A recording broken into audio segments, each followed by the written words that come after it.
Cambridge IELTS 2 के first reading के first passage के, जिसका नाम है airports on water.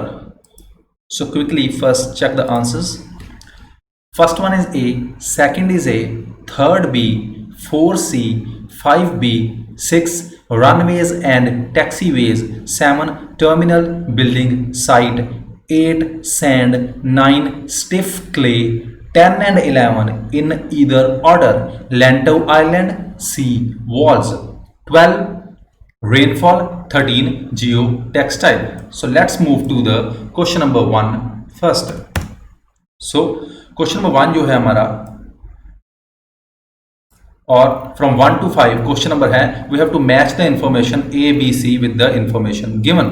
So A है Chek Lap Kok airport, Kansai airport is B and both airports is C. So हमने देखना है कि कौन सी इंफॉर्मेशन किसके साथ मैच करती है। सो फर्स्ट और सेकंड दोनों क्वेश्चन जो है हम इकट्ठे देखेंगे। फर्स्ट है having an area over 1000 hectare. किस एयरपोर्ट का एरिया जो है वो 1000 हेक्टेयर से ज्यादा है। और दूसरा built in a river delta, और कौन सा जो है वो रिवर डेल्टा में बना है। दोनों का आंसर है ए। सो पहले हम जल्दी से जाएंगे एनालिसिस पे। सो अगर हम देखें यहाँ पे फर्स्ट पैराग्राफ ही पैसेज का जो है, यहां से उन्होंने बताया था changes in the China's Pearl River Delta, कुछ चेंजेस हो रही हैं जो कि ज्यादा ड्रामेटिक हो रही है नेचुरल से, जो नेचुरल चेंजेस होती हैं उससे ज्यादा कुछ चेंजेस की जा रही हैं। और एक आइलैंड 6 किलोमीटर लॉन्ग बनाया गया है, जिसका टोटल जो एरिया है वो है 1248 हेक्टेयर्स, और उस आइलैंड का टोटल एरिया है 1248 हेक्टेयर्स। अब वो चैपलपकॉक एयरपोर्ट के साथ कैसे मैच कर रहा है, अब उन्होंने क्या है, इस पे काम चल रहा है और डेल्टा को इंड्योर करने के लिए काम चल रहा है, स्ट्रेंथ देने के लिए। The new island of Chek Lap Kok, the site of Hong Kong's new airport is 83% complete. So जिसका 1000 से हेक्टेयर से ज्यादा एरिया है वो है चैपलपकॉक एयरपोर्ट, और वो बन रहा है रिवर डेल्टा पे। डेल्टा वर्ड नीचे भी दिया है, ऊपर भी रिवर डेल्टा ज्यादा क्लियर किया है। सो ये दोनों आंसर होते हैं हमारे ए। अब हम जाएंगे question number 3, built in the open sea. पहला रिवर डेल्टा पे बना था, अब रिवर ओपन सी पे कौन सा बना है नेचुरली, बी है कैंसाई एयरपोर्ट। अगर हम नीचे आए उसी कॉलम में थर्ड पैराग्राफ में या लास्ट पैराग्राफ में, एज चैपलपकॉक राइजेज, जैसे चैपलपकॉक बढ़ रहा है लेकिन another new Asian island is sinking back into the sea, लेकिन एक और आइलैंड है जो कि वापस डूबता जा रहा है सी में। वो 520 हेक्टेयर आइलैंड है और वो जापान में बना है। पहला हांगकांग में बना था, दूसरा जापान में है, और उसके ऊपर क्या बना है, कैंसाई एयरपोर्ट। सो समुंदर पे कौन सा बना है, सी पे कैंसाई एयरपोर्ट। सो ये आ गया हमारा आंसर नंबर 3। अब हमारा answer number 4, built by reclaiming land. अब दोनों ही रिक्लेमिंग लैंड से बने हैं, लैंड फिल करके बने हैं, पानी के ऊपर लैंड को फिल किया गया है सैंड से, पत्थरों से। सो इसमें आंसर हमारा नेचुरली सी ही आ जाता है, बोथ एयरपोर्ट्स। 5 है हमारा built using conventional methods of reclamation. पुराने मेथड्स लैंड फिल के जो यूज किए हैं वो किसने किए हैं, बी, वो कैंसाई एयरपोर्ट ने किए हैं। यहां से क्लियर था कि वो डूबता जा रहा है वापस, वो सी पे बना है। अब पुराना कन्वेंशनल नॉर्मल जो चीज यूज होती है यूजुअल, उसके लिए है सी पे था। सेकंड कॉलम में अगर हम जाएं तो फर्स्ट लाइन से, the usual way to reclaim land is to pile sand rock on the sea bed.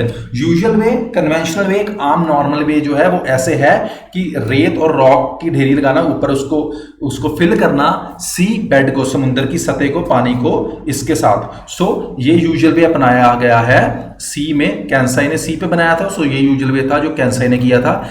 ज्यादा क्लैरिटी के लिए यूजुअल ऊपर दिया है, नीचे दिया है कैंसाई टुक द फर्स्ट अप्रोच। कैंसाई ने पहली अप्रोच ली जो की थी यूजुअल, जो नॉर्मली चलता है, लेकिन चैपलपकॉक जो है वो सेकंड अप्रोच ले रहा है, जिसकी बात आगे की गई है कि उन्होंने कैसे उसको रिक्लेम किया लैंड को।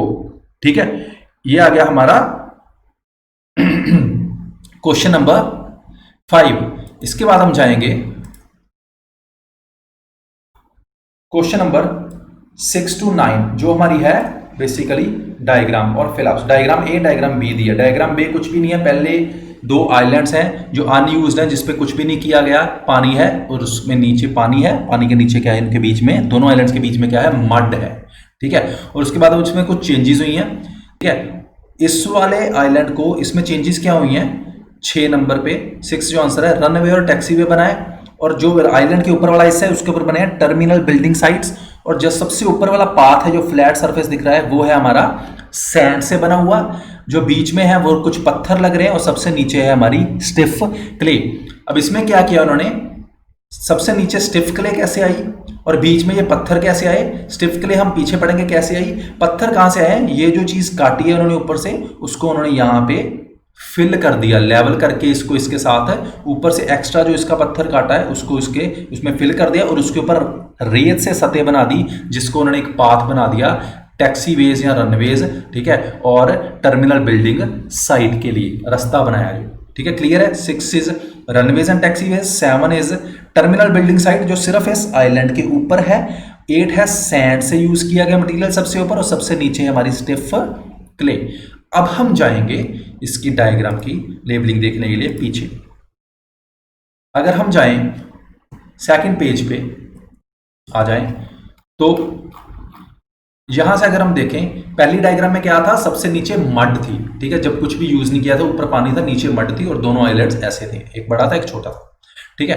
अब आ गया हमारा, जब चेंजेस होनी शुरू हुई, it assembled world's largest fleet of dredgers which sucked up 150 m cubic metres of clay and mud and dumped it into the deep waters.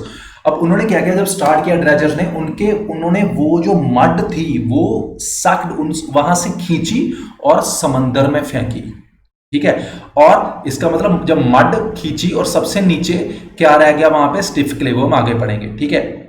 और एट द सेम टाइम जब उन्होंने समंदर में फेंकी वहां से mud, at the same time sand was dredged from the water, और sand को पानी में से निकाला गया वहीं से और स्टिफ क्ले के ऊपर डाल दिया गया। इसका मतलब जब मड और क्ले निकाल दी, नीचे बची स्टिफ क्ले, उसके ऊपर उन्होंने स्टिफ क्ले के ऊपर से मड हटाई और उसके ऊपर रेत डाल दी सबसे ऊपर टॉप पे। लेकिन रेत और स्टिफ क्ले के बीच में भी कुछ था, वो थे पत्थर। वो सारी इंफॉर्मेशन यहां दी गई है कि पत्थर कैसे है। उन्होंने उसी आइलैंड, जो बड़ा आइलैंड था, उसको काट के उनके बीच में पत्थर फिल किए, रॉक्स फिल किए, ठीक है। Most of the rock will become the foundation for the, ज्यादातर रॉक जो है उसने फाउंडेशन नींव पत्थर का काम किया। सबसे पहली चीज जो उन्होंने रखी थी, क्योंकि स्टिफ क्ले नीचे पहले से ही थी, सबसे नीचे जो उन्होंने उसके ऊपर सबसे पहले चीज रखी फाउंडेशन, वो थी रॉक्स। वो किसके लिए यूज हुए, फाउंडेशन के लिए, रनवेज एंड इट्स टैक्सीवेज। ये आ गया हमारा आंसर नंबर 6, ठीक है। और and the sand dredged from the water, और जो सैंड पीछे जो बताया था वो निकाली गई थी, उसको उन्होंने 2 मीटर कैपिंग लेयर बनाई ग्रेनाइट प्लेटफॉर्म के ऊपर। अब जो रॉक्स थे वो ग्रेनाइट के थे, इसका मतलब सबसे नीचे स्टिफ क्ले आ गई, बीच में ग्रेनाइट आ गई और सबसे ऊपर आ गई सैंड, ठीक है। सो हमारा 6 हो गया रनवेज। 7 हमारा आ गया, जो आइलैंड के ऊपर वाला हिस्सा था वो था टर्मिनल बिल्डिंग्स। कैसे, most of the terminal buildings will be placed above the side of the existing island. और जो एक एग्जिस्टिंग आइलैंड था, ज्यादातर साइड के ऊपर क्या बनाया गया था, टर्मिनल बिल्डिंग्स। सो 6 आ गया रनवेज एंड टैक्सीवेज, 7 आ गया टर्मिनल बिल्डिंग, सबसे ऊपर वाला हिस्सा आ गया सैंड, और सबसे नीचे वाला हिस्सा आ गया हमारा स्टिफ क्ले। यह हमारा आ गया 6, 7, 8, 9 आंसर्स। उसके बाद हम जाएंगे आंसर नंबर 10 to 13। अब 10 to 13 जो थे हमारे, वो थे, वो भी हमने समरी एक तरह की फिल करनी है, जिसमें हमें आया है the island will be partially protected from storms by Lantau island and also by sea walls. Island जो है वो, उसका कुछ हिस्सा जो है वो बचाया जाएगा स्ट्रॉम से, तूफान से बचाया जाएगा। उसको कौन बचाएगा, कुछ हिस्सा बचाएगा लेंटो आइलैंड उसको, ठीक है, और कुछ बचाएगा उसको सी वॉल्स, ठीक है। आइलैंड को कुछ मदद मिलेगी सी वॉल से और कुछ मिलेगी लेंटो आइलैंड से, जो तूफान आएगा उससे बचने के लिए। और नीचे है हमारा further settlement caused by rainfall will be prevented by the use of Jio textile, और उसके आगे जो भी प्रॉब्लम कॉज की जाएगी रेनफॉल से वो बचाई जा सकती है जियो टेक्सटाइल से। क्लियर है? स्टॉर्म से बचने के लिए कौन सी चीज हेल्पफुल होगी? Lantau island. और सी वॉल्स रेनफॉल से बचने के लिए होगी जियो टेक्सटाइल। हाँ जी, अगर हम जाएं लास्ट वाले कॉलम में और यहां से पढ़े, the brunt of a typhoon will be deflected by the neighbouring island of Lantau. Brunt the force of typhoon, typhoon is a kind of storm, ठीक है, जो समुद्र में आता है, तूफान जो आता है पानी के साथ, वो डिफ्लेक्ट होगा, उसको साइडलाइन किया जाएगा। उसकी दिशा कौन बदलेगा? Island of Lantau, island of Lantau बचाएगा उसको, ठीक है। दूसरा, the sea walls should guard the against the rest, और बाकी हिस्सा जो है वो कौन बचाएगा? सी वॉल्स। सो दो चीजें बचाएंगी उस एयरपोर्ट को स्टॉर्म से, एक है आइलैंड ऑफ लैंटाउ, दूसरा है सी वॉल्स। अब नेक्स्ट था रेनफॉल से कैसे बचा जाएगा। अब रेनफॉल के लिए इन्होंने कहा है gentle but more persistent bad weather, और भी परसिस्टेंट बैड वेदर है जो लगातार आता है, वो है downpours of the summer monsoon. Downpour rainfall का सिनोनिम है। सो डाउनपोर जो समर मानसून में होती है is also being taken into the account, उसका भी ध्यान रखा गया है। A mat like material called geotextile is being laid across the island to separate the rock and the sand layers.